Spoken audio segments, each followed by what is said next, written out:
aquí en contra de organizaciones del país y también internacionales que apuntan a que quieren socavar una institución tan importante para el país como es el Ejército Mexicano en especial.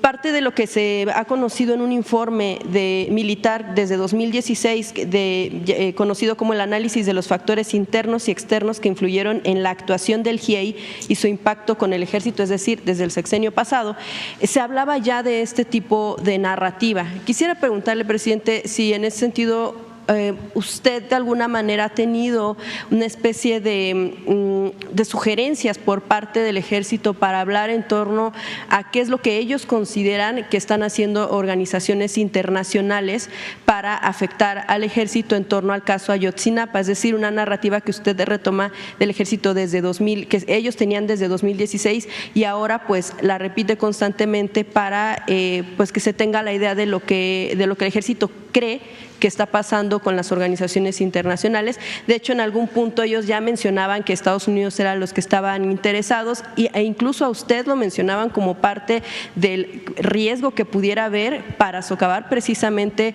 este tipo de instituciones con los discursos que se tenían cuando el inicio de las investigaciones de Ayotzinapa. Pues ya nosotros hemos hablado bastante de esto. Lo cierto es que antes las agencias y el gobierno de Estados Unidos actuaban sin recato alguno en nuestro país, no respetaban nuestra independencia, nuestra soberanía y nosotros lo que hemos planteado es cooperación, pero con respeto a la soberanía, y llegaron a sostener de que no confiaban en el ejército.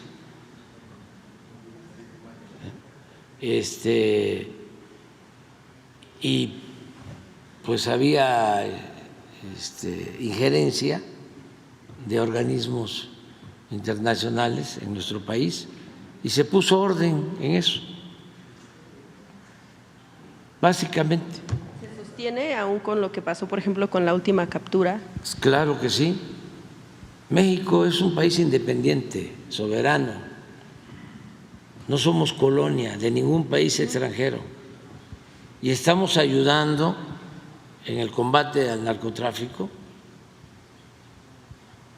porque somos vecinos, amigos y sobre todo por razones humanitarias, porque ellos tienen un problema grave. Yo les podría decir, podría sostener que ese es el principal problema de Estados Unidos. No fue lo que sucedió ayer o lo que pueda pasar con crisis económicas o financieras. Eso lo pueden superar relativamente fácil. Pero la crisis de consumo de droga en Estados Unidos es algo muy grave y ojalá lo atiendan y que no sea nada más un tema de campaña y mucho menos que sea tema de campaña para culparnos a nosotros. Pero sí vamos a seguir cooperando, trabajando de manera conjunta, pero con independencia y de acuerdo con nuestra política. Es lo mismo que sucede en materia de política económica. Nosotros ya no seguimos las recomendaciones del Fondo Monetario Internacional, ni nos imponen la agenda los organismos financieros internacionales, como era antes. Eso duró pues 3 décadas, más de 30 años. Desde el extranjero nos mandaban las recetas de lo que tenía que hacer el gobierno en materia económica y siempre para favorecer a una minoría en contra de la mayoría de los mexicanos. Entonces eso ya no existe, eso es lamentablemente una historia amarga que nos dañó muchísimo. Lo mismo en materia de seguridad. Ya no está el plan Mérida. Hace poco, además que ustedes padecen, no ustedes, los dueños de los medios y los directivos, padecen de amnesia. Pero, ¿qué era lo que hacían las agencias de Estados Unidos en México en materia de seguridad? En vez de ayudar al desarrollo, atender las causas del problema de la violencia, traían helicópteros para llevar a cabo masacres, armamentos. Bueno, llegaron a aplicar el operativo ese rápido y furioso.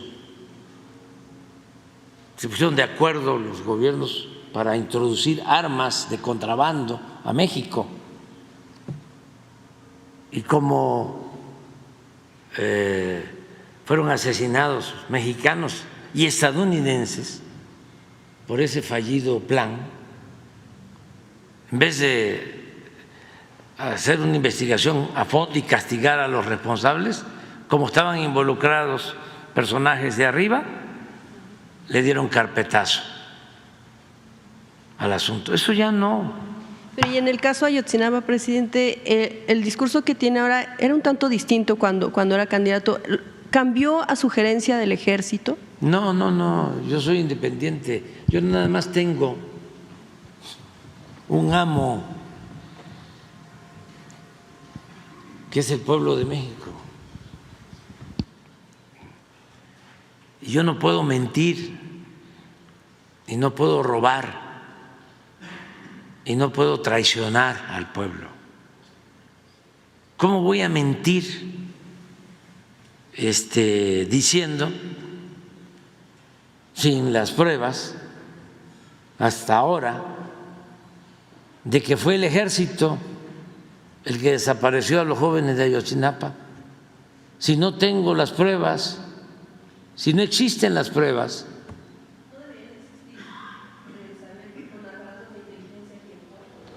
Pues no hemos podido contar con las pruebas, pero ya ustedes, ¿sí?, ya lo convirtieron en consigna, porque precisamente la entrevista de la señora Anabel Hernández acusando al ejército sin pruebas se publicó en Proceso.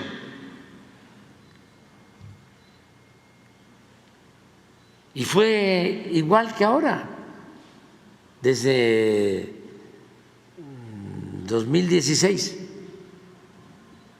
Escribió su libro y su libro tenía un capítulo, fue el ejército. Y no hay ninguna prueba. Bueno, la señora, repito, escribe un libro en contra mía que publica 15 días antes de las elecciones, igual que el Premio Nobel de Periodismo, lo mismo, con información de la DEA, y no presenta una prueba, una. que eso no es periodismo mercenario. Eso no se le debe hacer a nadie, a ningún ciudadano, pero menos si no se tienen pruebas a quien representa a un país, porque a nosotros nos tienen que respetar, porque yo estoy aquí por decisión del pueblo, yo tengo autoridad legal, legítima, a mí no me impusieron, no soy Calderón, para no mencionar a otras personas, somos distintos. Entonces no puedo agachar la cabeza, no. Entonces, sin ninguna prueba, la señora se atreve a decir que me dieron dinero para la campaña en el 2006 y sale su libro, y no solo son las publicaciones de Tim Golden, son también publicaciones en el New York Times y millones de mensajes en las redes sociales pagados, porque todo eso cuesta mucho dinero. Entonces ya basta de ese periodismo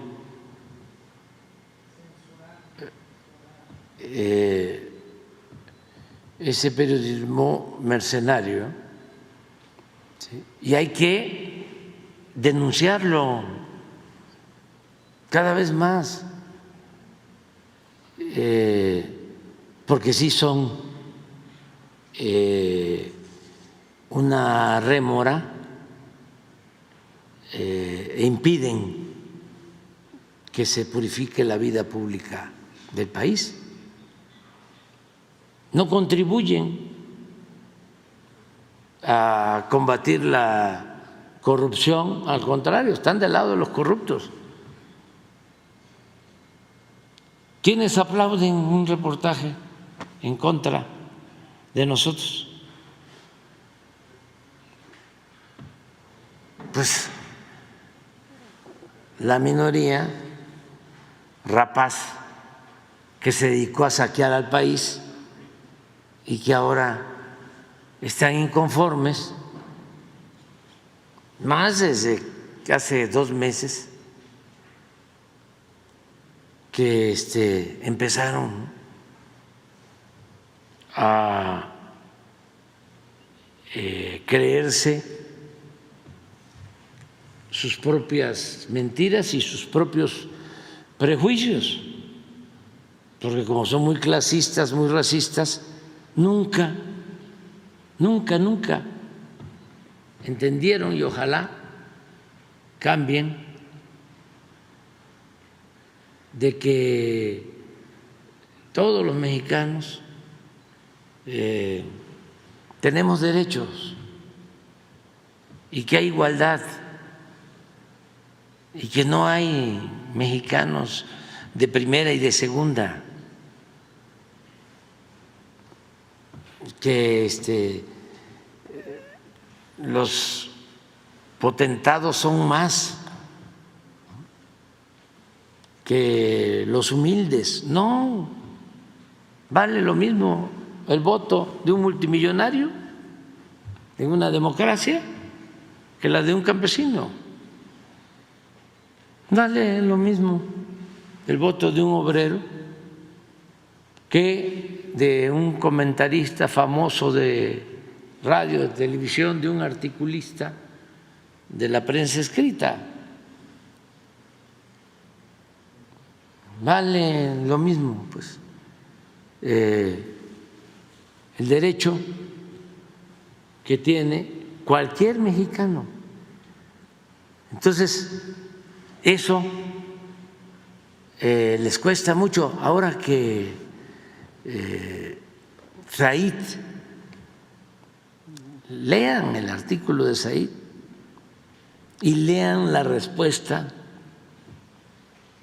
de Fabricio Mejía. Pero lo de Said es un ejemplo claro de la decadencia del conservadurismo. Es la decadencia del pensamiento conservador. Fíjense su razonamiento. Palabras más, palabras menos, ¿no? El pueblo no sabe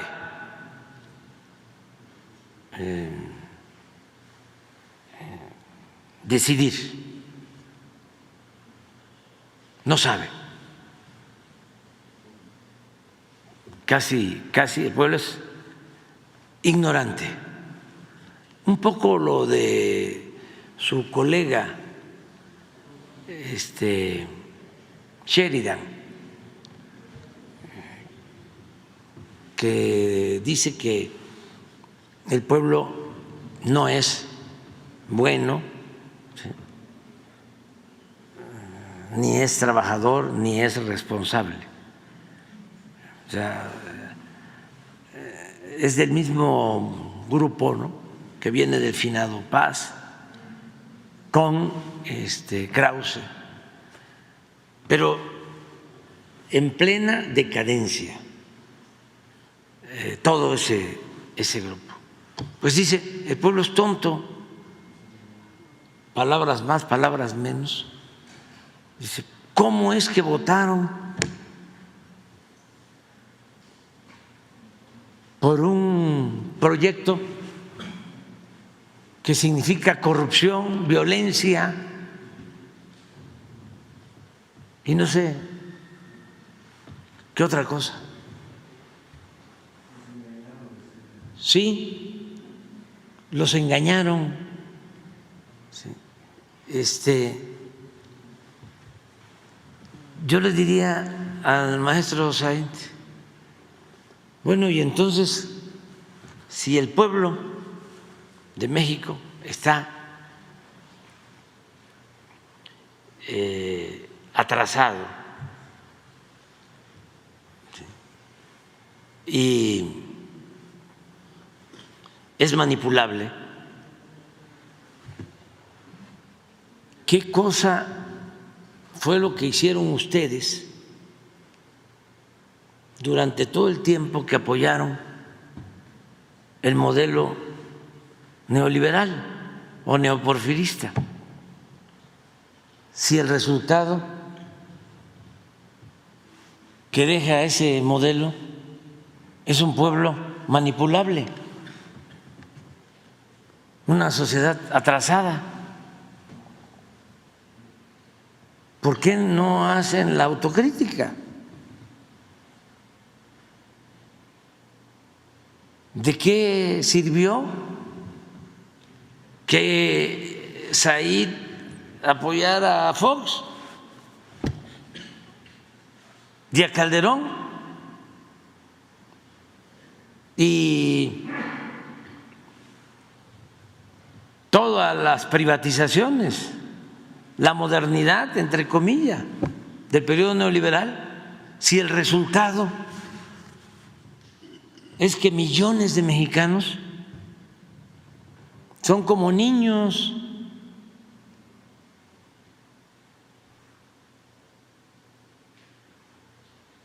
Entonces, ¿cuál es el legado que dejó el modelo que ellos defendían?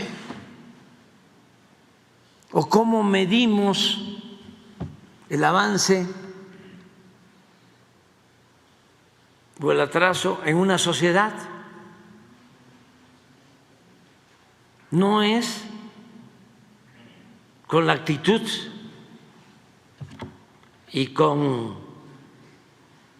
los hechos del pueblo,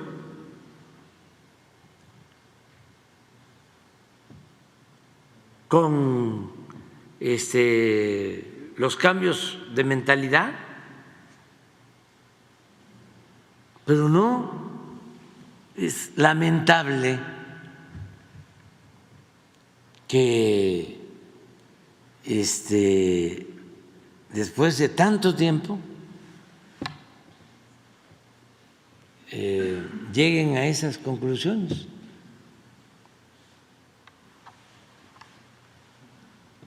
¿Por qué votaron así? Así se llama.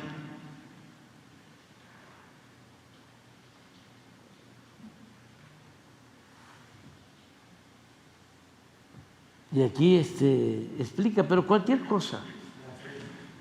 ¿Cuál?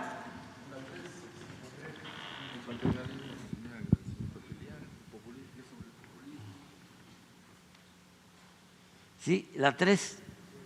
El paternalismo genera agradecimiento filial, el populismo dadivoso que apapacha, claro, o sea, a los votantes. Con esto y con aquello genera votos, si los opositores prometieran a los votantes voy a darle lo mismo o más que Morena, muchos votantes pensarían más vale malo por conocido que bueno por conocer. Son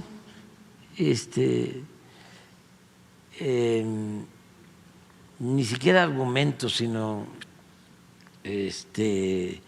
dichos anacrónicos, pues.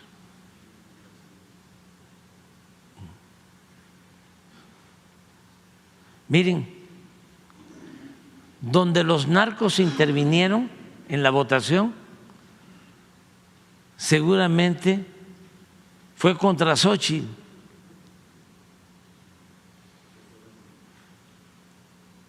Que fue valiente y hasta temeraria al anunciar que iba contra ellos.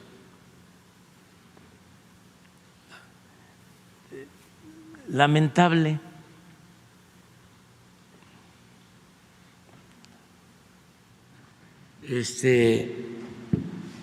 La decadencia del pensamiento conservador y al mismo tiempo me alegra mucho el que están surgiendo jóvenes. Pon algo de Fabricio, nada más una respuesta, una.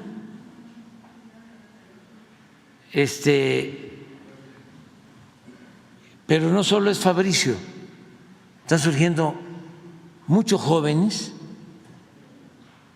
mujeres,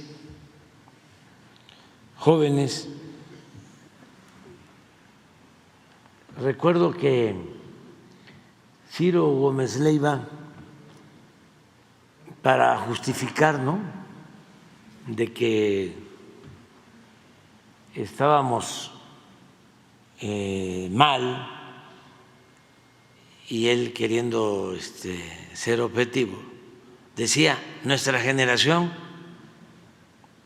ha resultado un fracaso, no ha aportado nada. Todavía hasta hace poco. Imagínense la alegría que me produce el que nuestra generación, nos tardamos, ¿no?, pero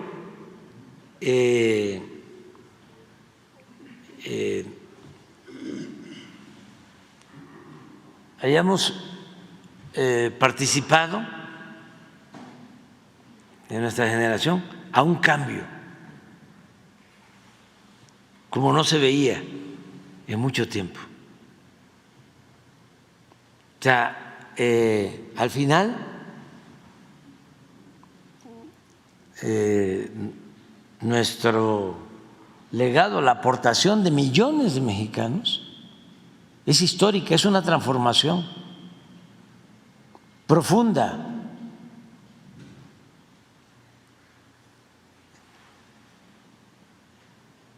O sea que sí se pudo. ¿Y qué dice, por ejemplo, Fabricio? Primeros.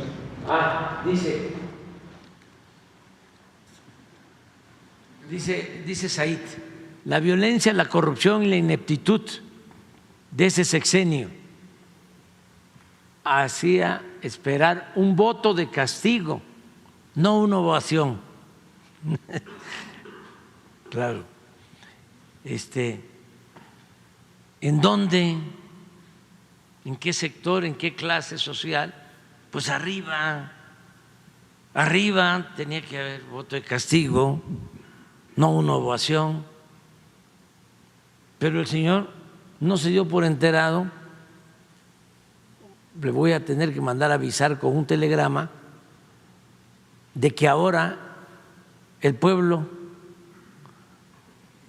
es actor, es protagonista en la transformación de México, porque no lo notaron, no se dieron cuenta de esos reacomodos, no percibieron el empoderamiento del pueblo. Y nunca, aunque digan lo contrario, porque simulan mucho, han querido la aplicación en nuestro país de un verdadero sistema democrático. No, quieren kratos sin demos, poder sin pueblo. Entonces no se dieron cuenta de que ahora sí es demos y kratos, poder y pueblo, pueblo y poder. Y entonces dice, el autor que firma, Said, no reconoce los avances contra la corrupción y la inseguridad y da un dato. 1, el índice de percepción de inseguridad del INEGI. Claro que puede decir Said, es que la percepción tiene que ver, ¿no?, con la manipulación. Mide que si en 2018 el 74% de los mexicanos se sentía inseguro, para 2023 ya había bajado al 59%.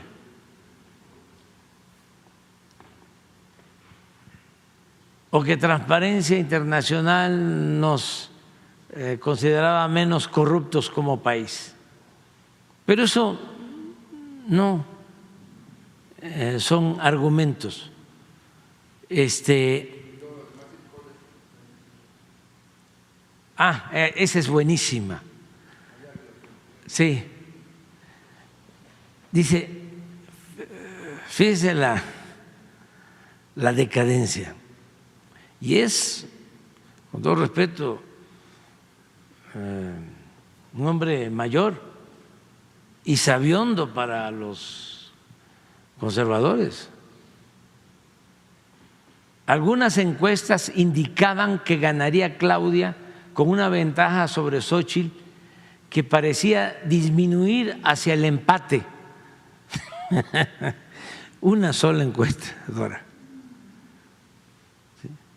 O más aún, la derrota de Claudia.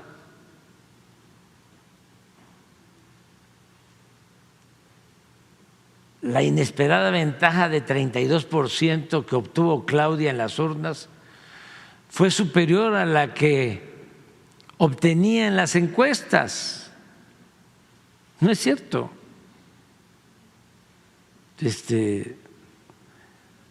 Habían varias encuestas que daban esa ventaja.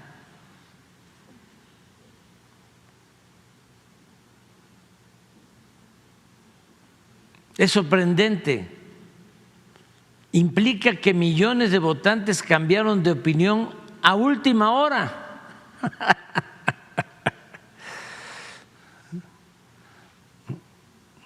No cometió ningún error garrafal Xóchitl en los últimos días, ¿no? Fue algo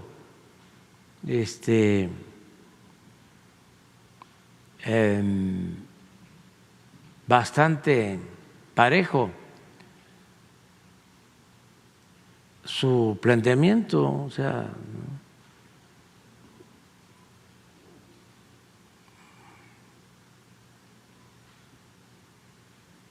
O que a la hora, a última hora, o que muchos entrevistados ocultaron su preferencia por la candidata oficial. Sí, aquí dice Fabricio, aquí hay dos cosas que decir. Primero, ingeniero, que Said es ingeniero, como Krause. Su fuente solo puede ser Massive Caller, es encuestadora, porque jamás en ninguna encuesta seria hubo ningún empate entre Xóchitl y la actual presidenta de México.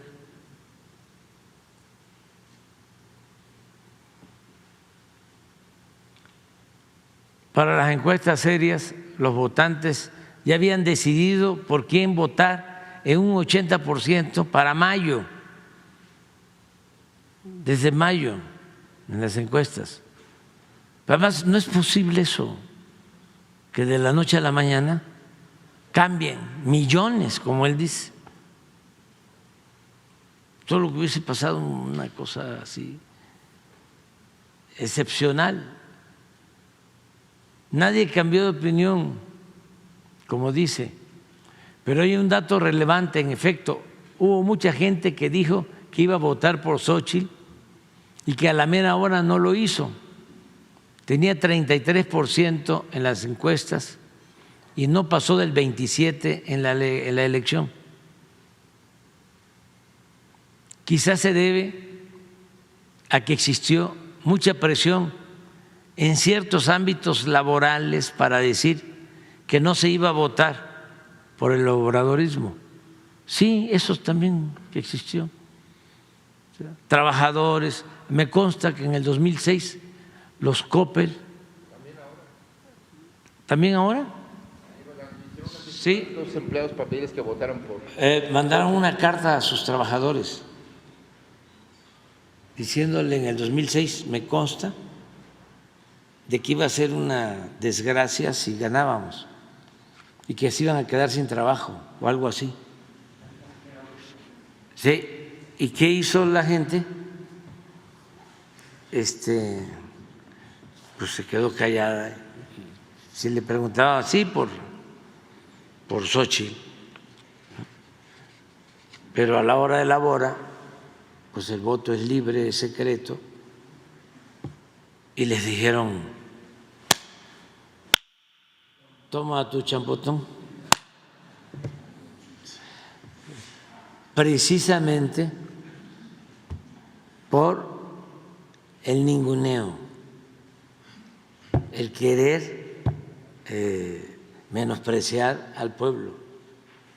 Pues eso es lo que está pasando. Adelante.